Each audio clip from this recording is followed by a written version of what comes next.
மாணவர்களே, இயேசுவின் நாமத்தினால் உங்கள் ஒவ்வொருவருக்கும் ஊழியத்தின் சார்பாக, குடும்பத்தின் சார்பாக, என் சார்பாக புது வருட வாழ்த்துக்களை சொல்லிக் கொள்கிறேன்.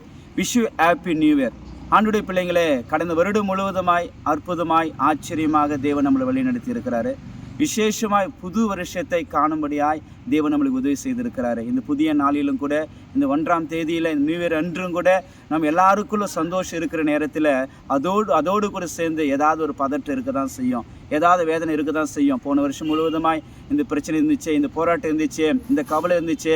இந்த வருஷம் அந்த பிரச்சனையெல்லாம் போயிடுமா, அந்த கவலையெல்லாம் விட்டு போயிடுமான்னு சொல்லிட்டு ஒரு பதட்டம் இருக்க தான் செய்யும். ஆனால் தன் ஜனத்தை ஆண்டவர் நேசிக்கிறார், தன் பிள்ளைகளை ஆண்டவர் நேசிக்கிறார். இந்த வருஷத்தில் தன் பிள்ளைகளுக்கென்று ஆண்டவர் கொடுக்கிறதான வாக்குத்தத்தத்தை நாம் பார்க்க போகிறோம். ஸ்தோத்திரம். ஓசியா தீர்க்கதரிசன புஸ்தகம் 6வது அதிகாரம் 11ஆம் வசனம் இப்படியா சொல்கிறது: யூதாவே, உனக்கு ஒரு அறுப்பு காலம் நியமிக்கப்பட்டிருக்கிறது என்பதாக ஆண்டவர் நம்மளுக்கு என்ன பண்ண வாக்கு கொடுக்கிறாரு. உனக்கு ஒரு அறுப்பு காலம் நியமிக்கப்பட்டு இருக்கிறது. ஆண்டோடைய பிள்ளைங்களே, இந்த வருஷத்தில் ஆண்டவர் சொல்றாரு, ஒரு அறுப்பு காலத்தை நம்மளுக்கு வைத்திருக்கிறாரு. ஆசீர்வாதத்தின் காலமாக, ஆசீர்வாதத்தின் வருஷமாக தேவன் நம்மளுக்கு இந்த வருஷத்தை ஆண்டவர் வைத்திருக்கிறாரு. நல்ல கவனிங்க. அறுப்புக்கு முன்பதாக விதைக்கிறது என்பது இருக்குதுங்க. விதைக்கிறவன் என்ன செய்வானா, அவன் விதையை சுமந்து கொண்டு கண்ணீரோடு போய் அவன் விதைப்பான் என்று நம்ம பார்க்கலாம்.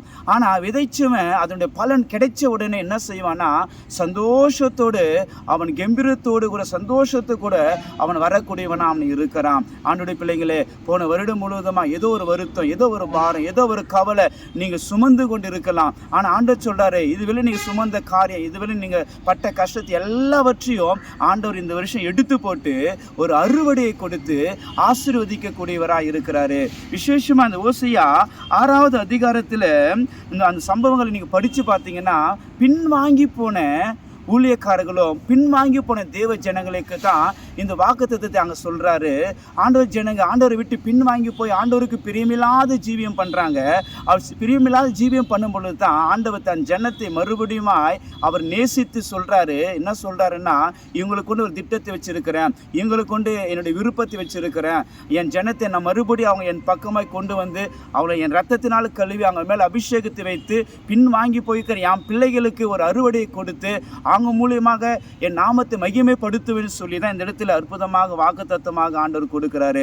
ஒருவேளை இந்த செய்தியை விசேஷமாக ஊழியக்காரங்க கேட்டுக்கொண்டு இருக்கலாம், அநேக தேவ ஜனங்க கேட்டுக்கொண்டு இருக்கலாம். நான் ஆண்டவர் விட்டு பின்வாங்கி போயிட்டேனே, ஊழியத்தை செய்து விட்டுட்டேனே, ஆண்டவர் சமூகத்தில் ஜெபிக்கிறது விட்டுட்டேனே என்று சொல்லி கூட ஒரு வேதனையோடு கூட ஆண்டோடைய பிள்ளைங்களே நீங்க நிற்கலாம். ஆனால் ஆண்டவர் சொல்றாரு, பின்வாங்கி போயிருக்கிற உன்னுக்கு ஒரு அறுவடை தேவன் இந்த வருஷத்தில் வைத்திருக்கிறாரு. நீ பின்வாங்கி போயிட்ட, நான் ஜெபிக்கிறதுன்னு சொல்லி நீ சோர்ந்து போகாதீங்க.